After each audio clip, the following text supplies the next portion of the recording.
Happy World Oceans Day. My name is Celine Saman, and I am the co founder, executive director of The Slow Factory, a non for profit working at the intersection of climate justice and human rights, based in New York but working globally. This segment is titled Faces of the Sea and will feature stories of individuals whose lives are deeply and visibly interconnected with the ocean across in many different ways, from small scale fishers to world class surfers, and from rescue workers to youth activists. The focus of this segment is to highlight the personal stories and relationships with the ocean of people from around the world from very different walks of life.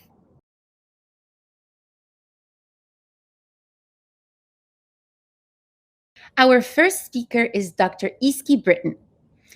Iski is both a professional surfer and a marine social scientist, exploring human relationships with the ocean.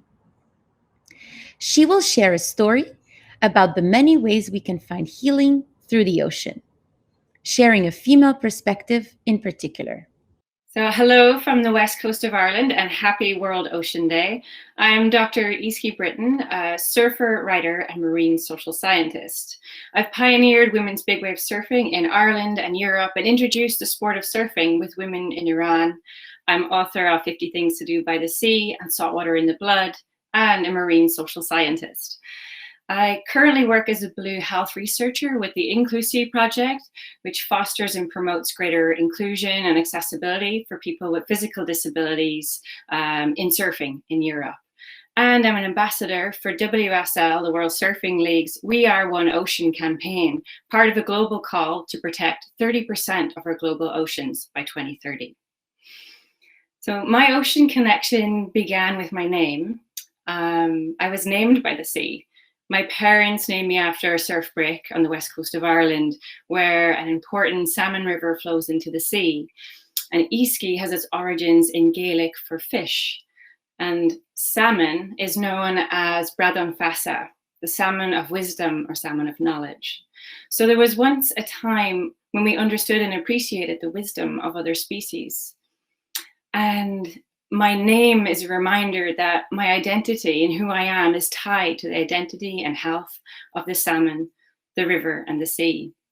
We've all been shaped and formed by ocean. And my work as a marine social scientist explores the ocean's power to heal.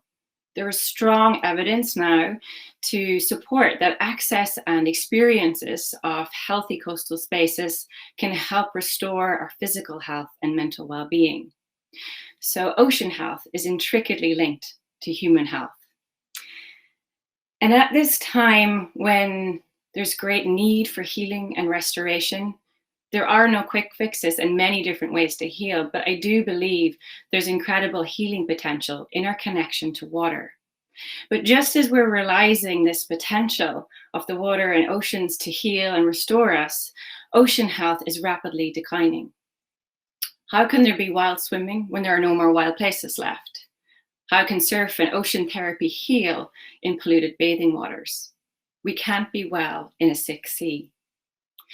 So as a surfer, I've been immersed in the ocean my whole life, and increasingly it's become my place of encounter, where I really get to encounter all of who I am. It returns me back to myself, calms and restores me, and that never ceases to amaze me.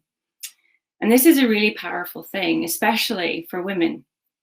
For women, there's often a lot of body shame and fear around expressing all of who we are, especially how we feel with and in our bodies. So going into the water, being immersed, entering and inhabiting our bodies fully is about being able to cross a threshold into a whole other world, one that's free of judgment, one where we feel held, where it's possible to release our emotions. So it's little wonder that the ocean and the sea are among the most psychologically restorative environments for humans. And one of the most powerful things anyone has shared with me was when I asked a woman in Iran, a student of sports science and surfing mother to a rising young surf star there. I asked her what the sea means to her, and she replied, "The sea is without judgment. It may be vicious, it may be calm, but but it's always honest about how it is. So the ocean gives us permission to feel and be all of who we are. If we heal the ocean, we heal ourselves. And the work we must do to restore the ocean as an inclusive, healthy, and healing space for all, human and non-human species, is going to need all of us. Gur míle mágat agus go nairi na tanta leat. The next contribution is adapted from the documentary Racing the King Tide, highlighting the challenges island communities in the province of Bohol, Philippines faced after a 7.2 magnitude earthquake sunk their island. The video may offer us a window to the future as a global sea levels continue to rise.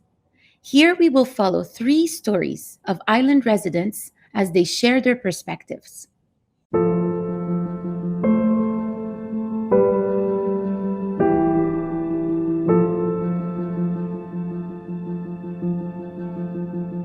Ganahan medyo ko diri sa kuan isla kay linaw man among way gubot bitaw makakaunday may og kan mga labas nga isda niya unaad mi kanang makuha kinason mahalin na yun makapalit na yung bugas ana pero nay mga managat kasapi makakwarta na yun makapalit na yung among mga pares managat niya amo sansog ini uli mag-on mi ngaon tapos butog na po ari mi magpakamatay ganahan mi dire.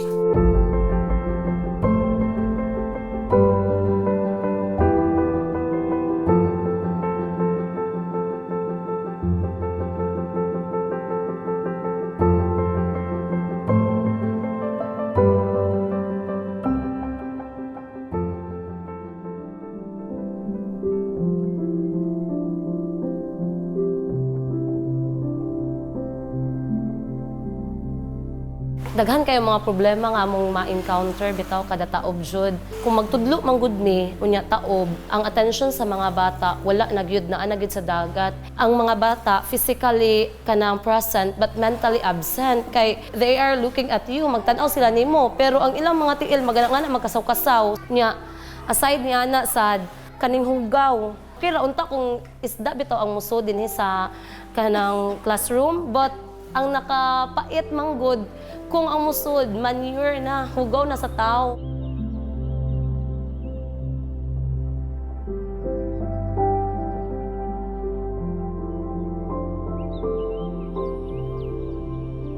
It's no longer safe to live in an island like this, especially during high tides.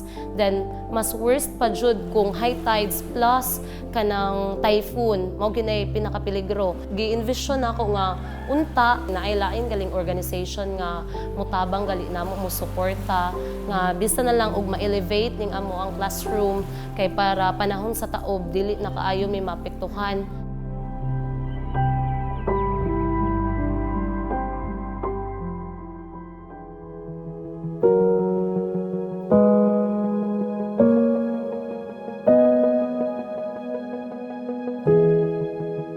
Gitukod ng MPA para sa gikaingon nga sa mga katigulangan mura daw kuno bangko ba para naikuanan sa kapunduhan sa isda para sa dang corals nga kuan kog ayo ba ang corals. So sa santuaryo okay ang iyang gasang pero dire na sa fishing ground nga area na hakot ba og bato. Hakot sig bato nya buno nga na ba. Ni gisamutan pa yun pag human og linog kay pag humag linog nisamot man kausos ang isla di hakot na sa bato para naikakaya mo na mo na nga ang fishing ground nga kuan din na kadyo siya kuan ang iyang gasang nya ang isda hinay mo similya munihit gyud siya.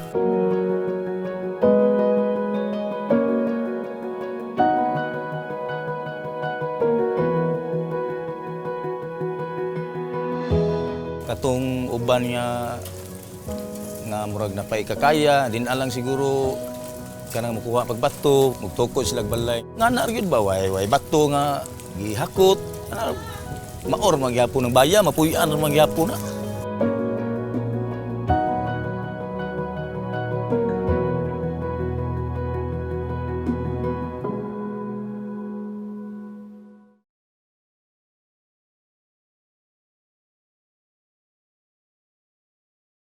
This next contribution was facilitated by Human Rights at Sea, a registered charity with the mission to end human rights abuse at sea. We will hear from Max, who started his career as a seafarer at 18 and is now a rescue manager with SOS Méditerranée, a maritime and humanitarian organization for the rescue of life at sea.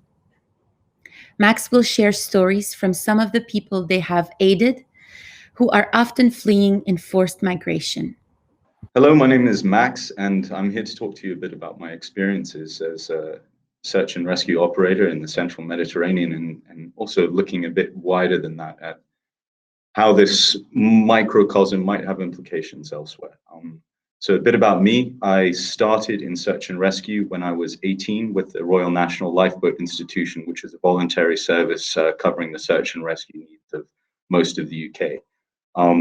Was there for about 2 years, and a short while later became aware of a situation in Lesbos, a small Greek island near the Turkish border, where thousands and thousands and thousands of refugees, primarily from Syrian conflict, were making the crossing.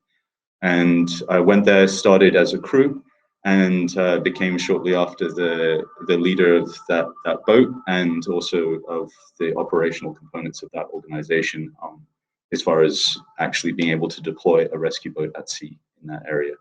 Following that, I moved to the central Mediterranean, where I worked with SOS Méditerranée for 2.5 years at sea. And my role there was as search and rescue team leader. So managing the rescue on scene from the front of a fast rescue boat, managing between 2 and 3 other rescue boats, trying to bring these people from a place of danger to the place of safety on board our ship. During that time, the teams and managed to rescue, so while I was on board, about between 7,000 and 10,000 people, depending on how you take that number. We witnessed multiple mass casualty events.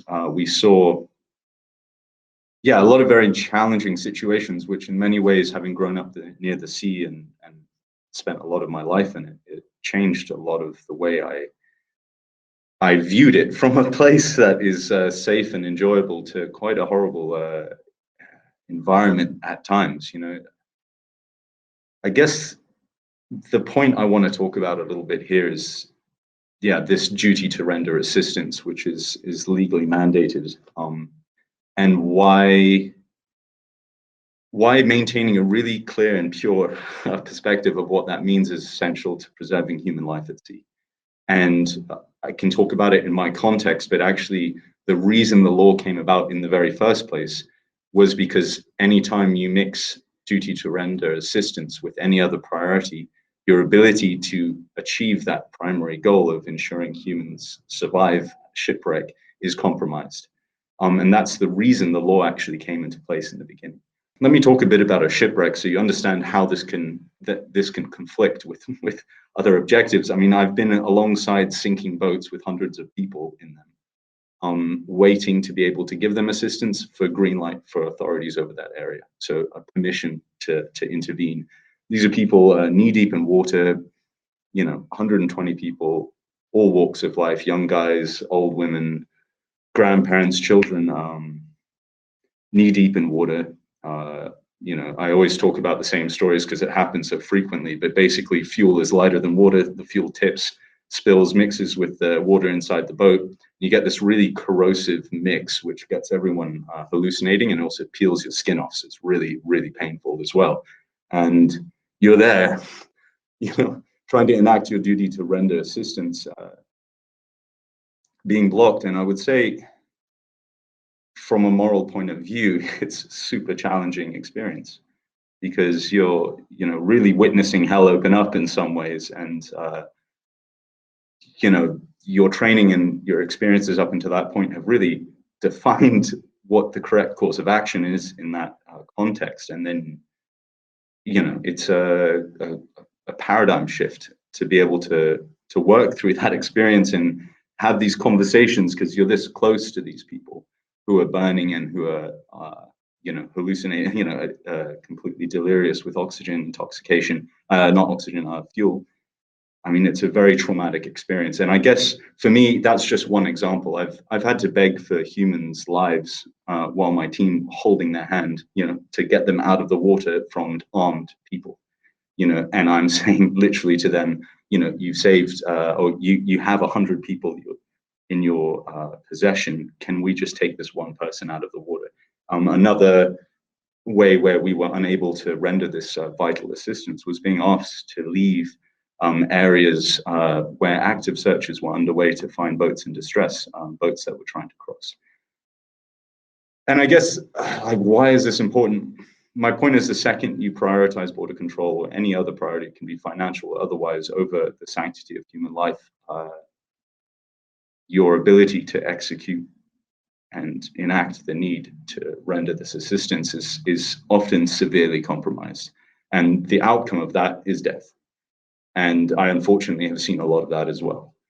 I guess what's the takeaway message from my experiences in my time at sea is primarily just that these concepts, as they seem on shore and far away from the situation, are deathly real when you're there at sea. And I hope to be able to bring you some clarity as to why this law is so important, and why it's not just something we can discuss casually in our armchairs at home, and presuming alternatives.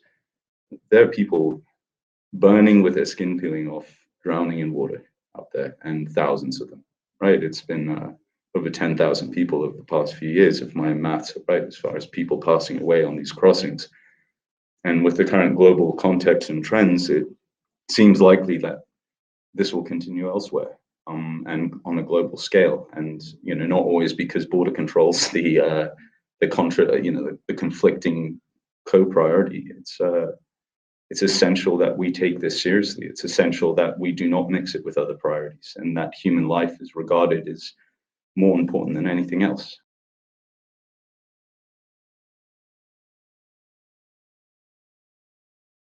We will hear now from Mantura Shaikh, a fish processor and trader from Malindi in the coast of Kenya in East Africa. Mantura is the founder of Malindi Women in Fisheries Entrepreneurship, a women collective of fish processors and traders in her community. This collective is part of African Women Fish Processors and Traders Network, which helped facilitate this contribution. Mantura will share her successes as well as some of her challenges facing women working in the fisheries sector. My names are Mantura Yusuf Abdurazak, aged 42, married with 5 kids, and one is coming. I was raised from a family whereby we 100% depend on fish production and farming. When I say so, I mean that when I say so, I mean that when I was a kid, I can remember my both grandfathers, from my mother's side and my father's side, both of them were fishermen. My father also is a fisherman. I married a husband who is also a fisherman. So I can say 100% I depend on fish production and trade. I am a fish trader. I work in hand with my husband. My first success that I had, I started selling fish via mobile phone. I didn't have a shop. I didn't own anything. So customers, we want to fish. Yes, I want. How many? I have 1.5 kilogram. Then I send it to where that person is. I started selling fish in 2005 when I finished my studies. By the way, I'm an IT graduate student, but here in Kenya, getting a job is very difficult. So I decided to join my husband and my father. So I started selling fish. Thank God my work is going good about fishing. Selling fish through mobile communication, searching for customers and making home deliveries. And now I shop whereby customers make calls and come to buy fish. That is the first success that I had. My second success I had also, I formed a group of women. When I came from my studies in up countries, I went to Nairobi to do IT. when I came back in my place, a lot of women doing fish farming and others are selling fish, but everyone is doing it on its own. So I came up with an idea: why can't we form a group of women so that we can share our ideas and successes, our challenges, so that we improve the production of selling fish and know-how of how to handle the fish. Being a mother and a class working women, sometimes you can get sometimes I get a call from customers. They want to buy fish from my shop. As I told you, my fish are very fresh. Once my husband gets in the seashore, he calls me. Either I goes myself or I send somebody to pick it with motorcycle. So somebody will call. I heard that my husband has arrived. They want fresh fish. Sometimes it can be difficult for me. I have to finish my family issues calls. Then I go to the shop. I sell the fresh fish. All these there are challenges that we face as women and mothers. But when this COVID came and lockdown, things get more worst. My husband will go fishing in the morning. Here in our country, the lockdown, some activities were not locked down. Like fishing, people were allowed to go fishing in the morning. From around 6 in the morning up to 6 in the evening, you were allowed to go for fishing. But some other activities, people were asked not to do it. So my husband will call me. Maybe let's say he goes for fishing in the morning from 6 and he comes back at 6. I don't have time to sell the fish. I have to keep the fish for tomorrow. So somebody will say, this fish is not fresh, Mantura, it's for yesterday. You have to talk to the customer and explain. You see, we got a lot of challenges during the lockdown and during the issue of COVID-19. Another challenge that we faced here in our community, that is very big challenge, and most of us women face it, is about changing fish for sex. That is something that is growing and is growing and is growing. Thank God with me, I only get few challenges because I have a husband who supports me with the fish. But sometimes when he doesn't go, I have to go to the seashore to look for fish.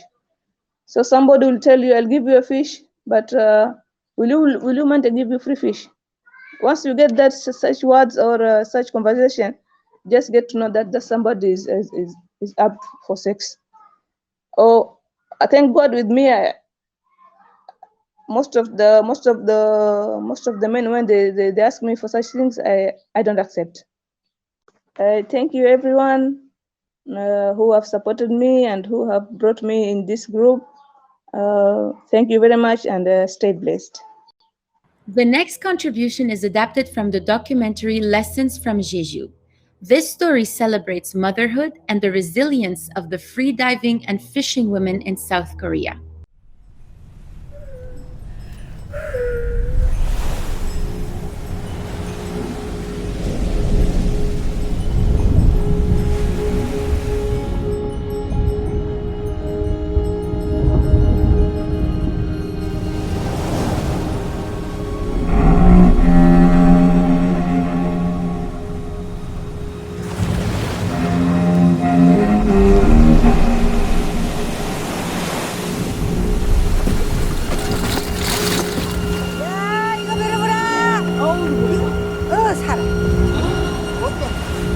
야, 다금바리 터지는 가가 족바지가 거질까 인정방 없지.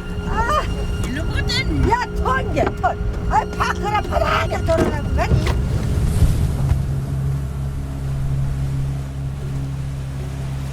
As much as I've always wanted to be a mother, I ended up putting it all off. In my 20s, I fell in love with spearfishing and freediving. By 28, I was a national champion of spearfishing, and by my 30s, I was making a living as a freediver and spearfisher. But most of my friends who I travel with and dive with were all men. One by one, they became fathers, and most of them continued diving.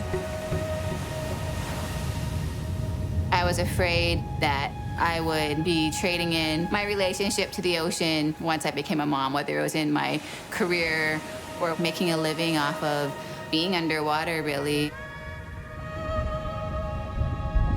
Coming to meet the Henyo now, which is something I've always dreamt about doing. You know, I want to celebrate these fellow water women, but I also just want to celebrate their definition of what it is to be a mom.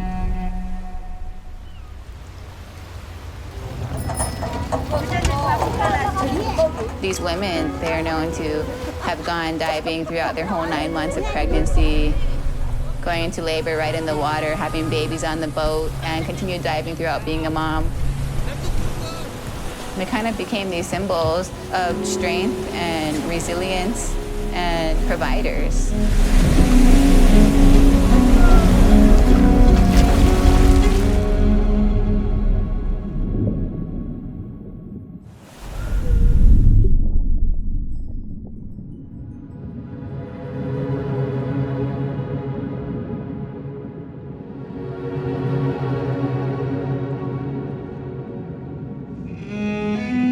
Of them are elders and grandmas, and they're still getting underwater every single day. That's just regular life to them. That's just what you do.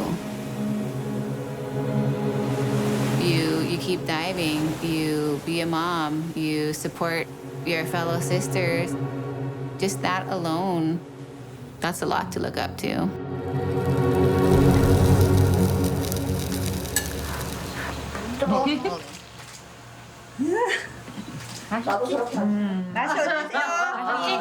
도와주고 외할머니도 도와주고. 우리 옛날에는 애 낳고 일주일밖에 몸조리 안 했어요. 남으죠. 엄마 이 엄마가 내가 없으면 이 엄마가 먹여줘 우리 애기를. 같은 길이. 돈이 최고예요. 자기한테 기대지 않고 오히려 보탬이 되니까. When I see the Henyo, what I just see is the strength of my own mom. So many of the elders that came before us, the sacrifices that they would make to provide. I see a sisterhood of support and love. I see a vision of what real beauty means to me. That is something that I would like to see in myself. I just see the woman that I want to be.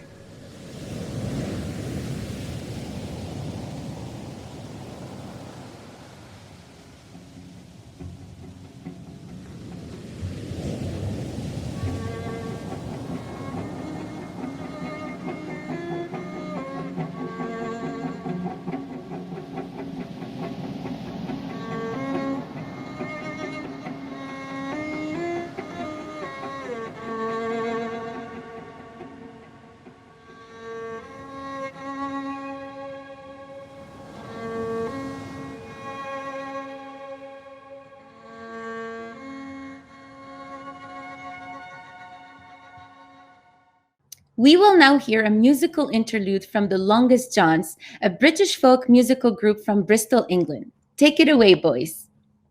Hi, we're the Longest Johns, and it is a privilege to be invited here by the United Nations and Oceanic Global. As a sea shanty band, we have a strong connection to maritime history and the oceans. We'd like to be part of the solution to clearing up after ourselves and ensuring they aren't ruined for future generations. As much as possible, we try to use recycled materials and ecologically friendly packaging in all of our releases and merch, as well as making sure we don't use any single-use plastic bottles in our gigs and touring. Hopefully, through raising awareness and more events such as this, it's going to inspire future generations to do their part as well, and maybe even inspire a few more great maritime songs down the line as well. This is one of our original songs about sailing round the Cape. Well, we're going round the Cape, golden shores to find, 900 miles of wind and waves smashing up the sides. We're going round the Cape, there is no other way. For trade and countrymen, we'll brave the foam and spray. So tell my love that I'll be back someday. It's rock and roller, rock and roller, rock and roll away. When I return, I swear I'm gonna stay. So rock and roller, rock and roller, rock and roll away. left my home and land to sail a clipper ship into the parts of my own map that barely have been writ. I must be out of my mind to leave England in my wake, but I'll get that silver in my ear, we're going round the Cape. So tell my love that I'll be back someday. It's rock and roller, rock and roller, rock and roll away. When I return, I swear I'm gonna stay. So rock and roller, rock and roller, rock and roll away. It's a long way home, but many miles to go. There's a gale that's trying to drag us all below, and I'm loath to dream of any better fate than what awaits the brave around the Cape. I heard the sailors say, by God, you must be mad. He's mad. There's waves as tall as houses and the gales will knock you flat. And when the storm has fled and the fog is thick as mud, it's pray for your deliverance and pray you rightly should. So tell my love that I'll be back someday. It's rock and roller, rock and roller, rock and roll away. When I return, I swear I'm gonna stay. So rock and roller, rock and roller, rock and roll away. So tell my love that I'll be back someday. It's rock and roller, rock and roller, rock and roll away. When I return, I swear I'm gonna stay. So rock and roller, rock and roller, rock and roll away. Rock and roller,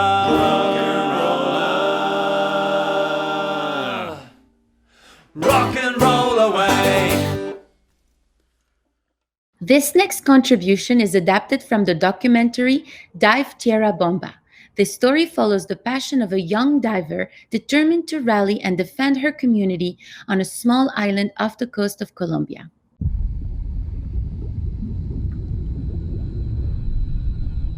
Como yo vivo cerca del mar, todo me llamaba la atención. Cuando buceo, me siento tranquila. Es una tranquilidad de que no la vas a tener en ninguna parte. ¿Has visto el arrecife? ¿Cómo lo valoras antes de verlo?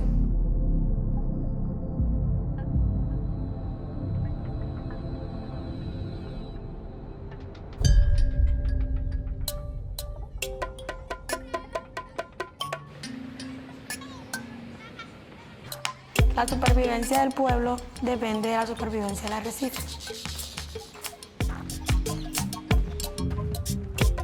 En Boca Chica, hay gente que sabe la importancia del coral y hay otras que no.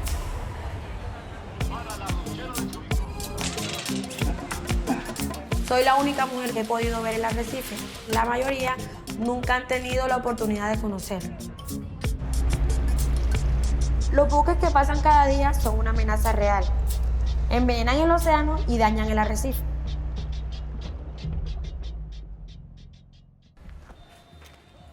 Hola. ¿Cómo estás? Bien. ¿Dónde vas? A bucear en el Blue Apple. Yo tengo un sueño que es llevar a la comunidad a ver el arrecife.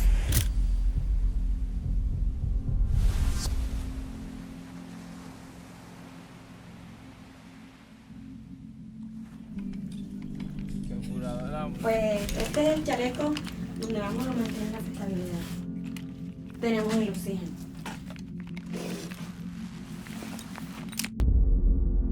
Al enseñar a otros jóvenes a bucear, espero poder cambiar el pensamiento de ellos y que ellos también se interesen en proteger el arrecife.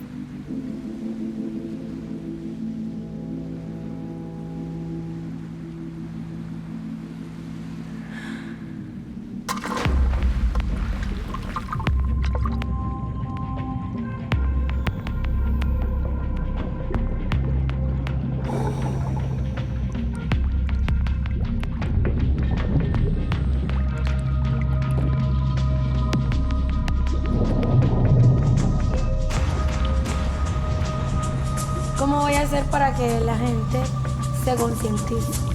¿Cómo puedo continuar llevando a bucear a la gente al arrecife? ¿Cómo puedo hacer un mundo mejor para mí?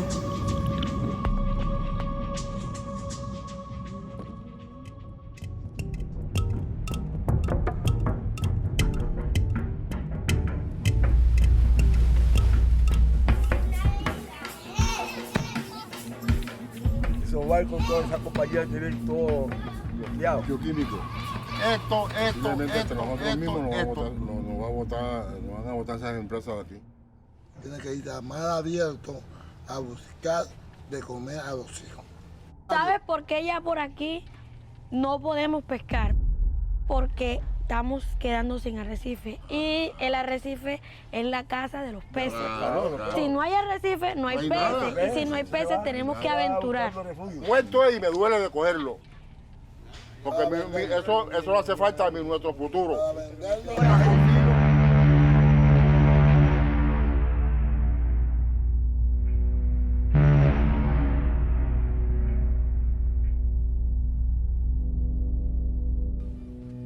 El coral aquí es la vida. Yo necesito como más gente que esté como emocionada, que quiera bucear, o sea. ¿Te gustaría montar tu propia escuela de buceo? Eso, o sea, son mis sueños. Me va a servir, yo quiero emplearlo en mi propia isla por la inseguridad tan grande que hay. Y el simple hecho del medio ambiente, porque sabes que eso aquí está bien abandonado. Imagínate, si esa barrera de coral nosotros la cuidamos y todo el mundo va a venir a bucear porque está linda y el turismo va a querer venir a bucear. Eso realmente cambiará nuestra isla, nos unirá como comunidad. We will now travel to where the Godavari River meets the Bay of Bengal in India.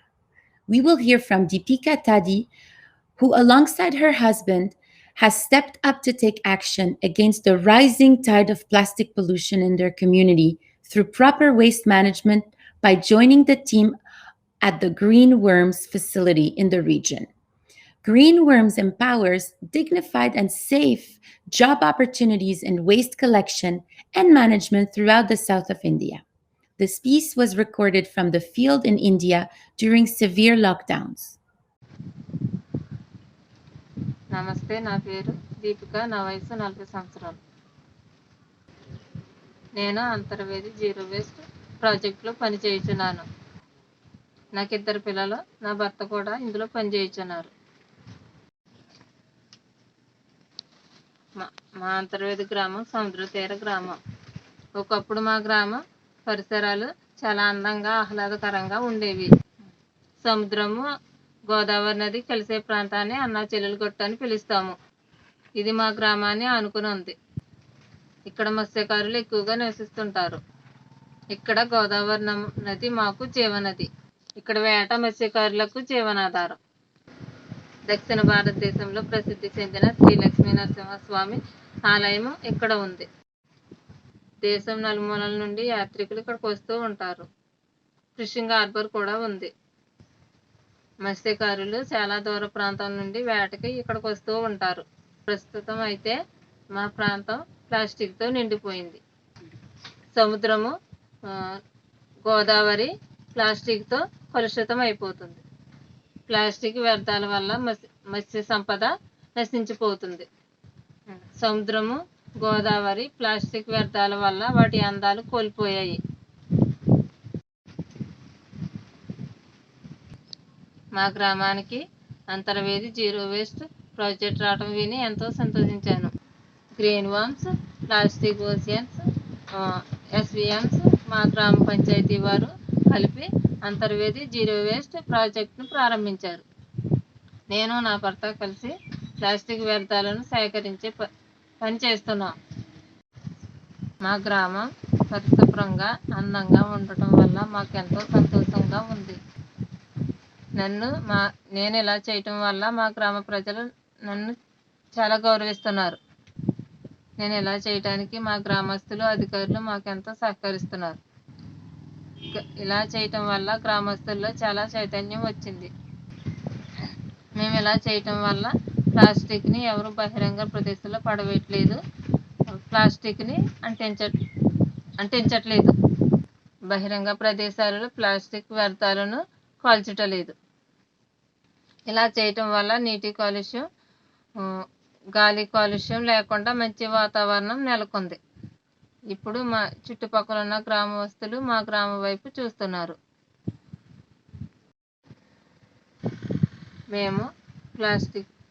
మేము గృహాల వద్ద నుండి, బీచ్ల దగ్గర నుండి, public ప్రదేశాల నుండి, షాపుల దగ్గర నుండి ప్లాస్టిక్ వ్యర్థాలను సేకరిస్తున్నాము.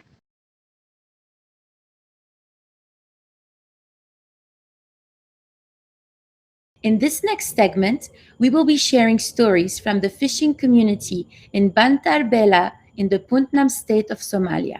The videos were recorded with the help of non-governmental organization Secure Fisheries and translated and produced with the help of the United Nations Assistance Mission in Somalia, UNSAM. UNSAM's Maritime Security Officer and Gender Focal Point Fartoum Ibrahim will introduce us to the community. Happy UN Oceans Day. My name is Fartoun from Mogadishu, Somalia. Today I want to talk about Somalia fishery sector and fishery communities. Somalia water are homes to some of the richest fishing grounds in Africa, with the first potential for fisheries and coastal area development. Fishery sector in the country offers enormous investment opportunity and capacity building to generate income, as well as enhancing food security for the coastal community.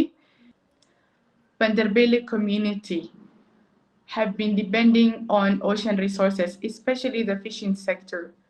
Known for it for decades, fishing is the main resource for their livelihood in Banderbele.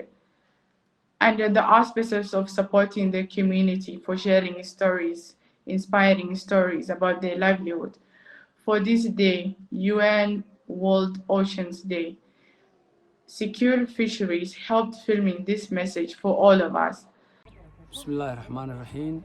أولا إلهي باب محله مقعيقو محمود محمد حسن شيشا waxaan ku noolahay degmada Bandarbayla Soomaaliya. waxaan ahay dadka ku dhaqan degmada Bandarbayla ilaa ka awow waxa weeye professionkeyga iyo nidaamkeyga shaqana waa badda. awoowayaashay aabahay ilaa duriyaddeedii hore oo dhan ilaa aniga waxaan ku xeelanahay oo professionkeyga iyo shaqadaygu tahay waa badda wixii aanu kala soo baxno ayaa xoolanoo ah, yada un baanu ku dhaqannahay, yada un baanu ku noolahay, yada un baanu wixii aanu kala soo baxno dadkayga wax ka barnaa, annagu ka cunnaa, noloshayaga iyo xaaladii oo dhan ku jidhaa. aad baan ugu faraxsannahayna nolosha aanu ku jirno. bismillaahi raxmaani raxiim. aniga magacaygu waa Buuxa Maxamed Saleebaan. waxaan deganahay degmada Bandarbayla. aabbahay waa ku dhashay, hooyaday waa ku dhalatay, anigii baa hadda ku dhashay, ilmo ku sii dhalay. alxamdulilah waxaanu ka shaqaynaa badda. odaygu wuxuu nooga shaqeeyaa badda, wiilashu way ka shaqeeyaaneen. aniga waxaa la yidhaahdaa Khaliif Maxamuud Maxamed Sabantar. waxaan ku dhashay magaalada Bandarbayla la yidhaahdaa Soomaaliya. waxaan ka shaqayn jiray badda waxaa ka shaqayn jiray aabbahay, anaa ka shaqayn jiray, walaalahey baa ka shaqayn jiray. bismillaahi raxmaan raxiim. magacaygu waa ciise cumar maxamuud. waxaan ahay gudoomiye ku-xigeenka iskaashatada kalluumaysiga ee caynab Bandarbayla Soomaaliya. haddii aan warbixin yaroo kooban idinka siiyo habnololeedkayga haddaanu nahay kalluumaysatada bayla, waxa way aad baan u wanaagsannahay. wax dhibaato ah yani ma jiraan oo yaniga kalluun la'aan aan borobrayn la haystaa ma jiro. waxa way aad baan u wanaagsannahay. deegaankaygu aad buu wanaagsan yahay. waxa weeye dadkuna waxay ku nool yihiin oo ku tirsan yihiin kalluumaysiga. waxay kala soo baxaan baddaas bay iib geystaan, ka macayshaan, ku noolaadaan, cunaan. aad iyo aad bayna ugu mahadiyaan dadku ugu fiican yihiin, walow kaana ay jiraan caqabado yaryar oo iska jira. Despite the opportunities the fishery sector offers to the community in Banderbele, they also have experienced many challenges, from illegal, unreported, and unregulated fishing operation going on along their coastline, competitioning their fishing at the sea, and also causing overfishing at the sea The community in Banderbele are worried for their future fishing and how they will survive with the little fish they capture. midda kaleetoo taalla waxay tahay badda waxaa ku jira maraakiib sharci darra ah doonyo sharci darra ah oo badda inaga baabi'iyey oo dhibaato ku haya oo bee'aaddii iyo halkii aan u shaqo tegaynay oo aan wax kala soo baxaynay subaxii markaanu shaqo tagno hal maylana oo aan gaarin doonyihii baa taagan waxa weeye kuwo sifo sharci darraa ku jooga ayayna u badan yihiin dhulkii ay ku jireen arakoostada iyo kalluunka iyo bee'aaddii weliba duurjoogtahayd ayay eber ka dhigeen oo baabi'iyeen awooduma aanu lihin aanu isaga dhicinno awoodda ilaahay baa iska leh waxaanu middaas aanu la kaashanaa hay-adaha caalamiga ah iyo dowladda federaalka iyo isteedka aanu ka tirsannahay ee puntland baddii waagi horeeto waxay ahayd bad fiican oo kalluunkeedu aad iyo aad u badan yahay hadda waxaana soo dhexgalay dad yoo shisheeya baa badda yimi xaaluf baa ku dhacay macnaha wax soo saarkeedii hadda iyo horay hadeeruu yar yahay waayo waagaasan cada maanta taal waagaas ma ioleen waxaanu ku shaqayn jirnay bedemo matooro ma jirin waxaa laga qabsaday magaaladii oo ilaa iyo weli ku jira waa maraakiib shisheeye waa doonyo carbeed waxaasaa magaaladii qabsaday hadday kalluun noqoto hadday dhibax noqoto hadday aragoosto noqoto nimankaasaa la wareegay aniga iyadu waa mahadin aad iyo aad waxaanu jeclaan lahayn inay ka sii fiicnaato oo inay soo gaarsiiso barnaamijyo ka fiican talaagada waaweyn iyo transportation aan u helo kalluunka wuxuu ku dhacaa badanaaba inuu hayso oo xumaado oo xeebta looga tago markaan u weyno waxaan ku qaban jirno run ahaantii waxa weeye iyaduna waa nasiib daro weyn weeye mar haddaad u weydo waxaad aniga soo tacabtay waxaad guddo waxaanu jeclaan lahayn in laga taageero xagga qabowga iyo iibgeynta iyo tababarada iyo nooc walba inaanu helo maadaama nahay dad aad iyo aad ugu xiran baddooda una diyaarsan inay mar walba ka shaqaystaan oo ka macaashaan. We will now turn to a powerful voice from the next generation. Catarina Lorenzo is a surfer and ocean advocate who grew up on the ocean in Brazil. She offers us a reminder to listen and learn from the ocean and to take action for a sustainable future. Hi everyone, I'm Catarina Lorenzo. I'm 14 years old. I'm from Bahia, Brazil. And I just want to first of all say Happy World Ocean Day. And today I'm going to talk a little bit about my connections with the ocean and how this helped me to see the changes that are happening and how we, the new generations, are going to be affected by it. So I'm a person very connected to nature because of the way I grew up. Since I'm little, I'm always constantly on the environment, especially on the ocean because I'm a surfer. And when I was 2 was when I first got my first wave like alone, where my father pushed me and I stood up by myself. And since then, I'm constantly surfing, I'm constantly on the ocean. And especially when I surfing helps me develop this connection and helps it grow a lot. When I get the wave, the energy of the wave, it passes totally through me. I feel it. And me and the wave, we turn into one. We are one thing. That energy is me and I turn energy while I slide to the wave. It's a connection that it's hard to explain, but the feeling is amazing. In every moment I enter on the ocean, every moment I have contact with the ocean, I feel that energy of it, a peaceful energy, an amazing energy, and happy energy, and it's amazing. But the more I stay on the ocean, as I'm constantly on it, I realize the changes that are happening. I'm realizing the pollution, I'm realizing the algae blooms, I'm realizing that the natural animals of the biodiversity, there are lesser and lesser of that type. And animals which weren't there, exotic animals, are starting to grow and grow and grow. And the natural animals are not being able to adapt. I'm seeing coral reefs starting to die. And I'm realizing how hotter the waters are getting, hotter and hotter and hotter. And these are all happening because of human actions.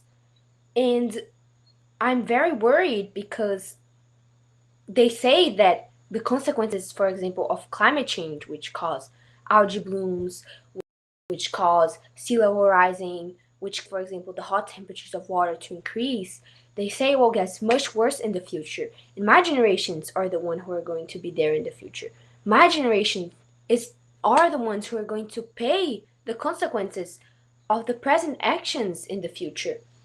And we have to understand that as much as the older generations needed the ocean and are needing it to survive right now, we, the new generation, will also have to use it the same way, or I can say in a new way. But we will have also to use it.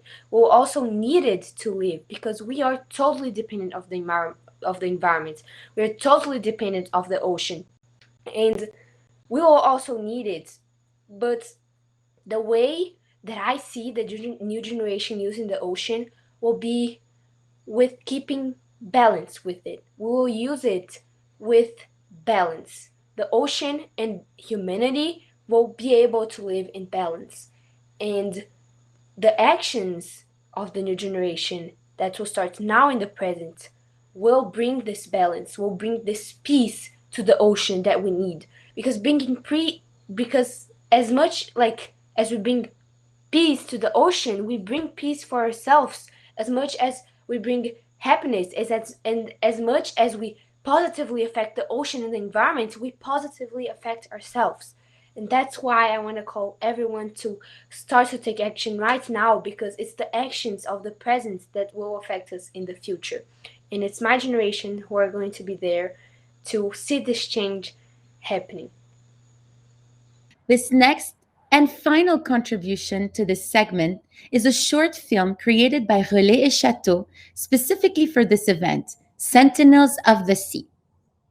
The film follows Chef Mauro Colagreco of Mirasur, an award-winning restaurant who is on a journey to unearth the sustainability of shellfish farming in the south of France.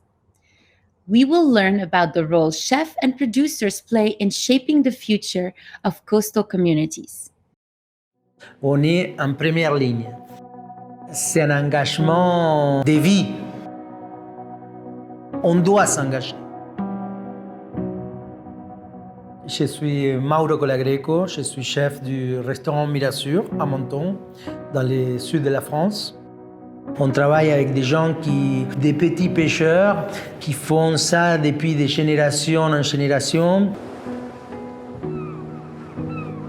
Moi, je m'appelle Daniel Castejean. Je suis producteur de coquillages chez Camargue Coquillage à Port-Saint-Louis.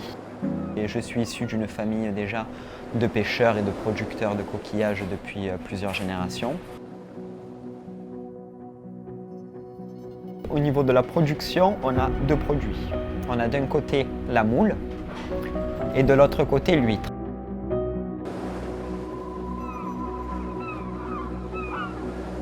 Ben, les huîtres, elles sont tout le temps immergées. Tout le temps, ils mangent. Elles mangent, elles font que ça. Elles sont bien là. Elles sont bien là, elles mangent. Aujourd'hui, il existe deux sortes d'huîtres creuses, diploïdes. Donc ça, c'est l'huître qu'on a toujours connue. L'Ifremer, qui est un laboratoire d'État, et a créé une nouvelle huître qui s'appelle l'huître triploïde.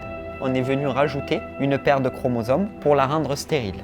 On peut la consommer toute l'année. On se rend compte maintenant qu'elle n'est pas tout à fait stérile et qu'elle peut se reproduire. Le plus gros risque qu'on a, ce serait de stériliser tout un milieu. Ça, l'année prochaine, en été, elles font la taille de mon pouce. Déjà, ça pousse vite, hein? L'intérêt de quand on va chercher un fournisseur de coquillages, aller vers la rencontre, essayer de comprendre comment ils font, qu'est-ce qu'ils font, quel type d'huîtres ils utilisent. En tant que chef, on doit tenir compte. On a impulsé cette même démarche vers nos fournisseurs et ils ont compris qu'ils doivent faire attention aux ressources. La mer, c'est comme avoir une palette extraordinaire pour un peintre d'expression.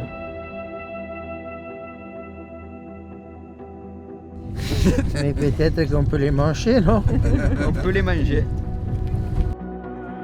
Le coquillage, il a cette capacité de se nourrir juste avec les petits planctons et matière qu'il y a dans l'eau.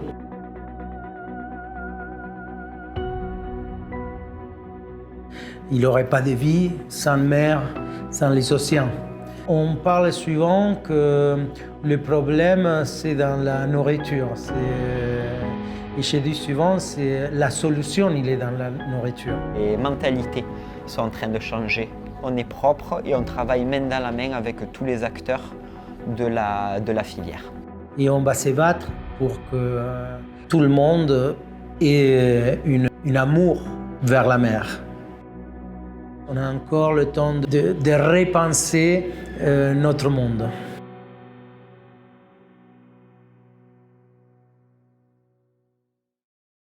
Thank you so much for watching, and thank you to everyone who have participated in this segment. Happy World Ocean Day!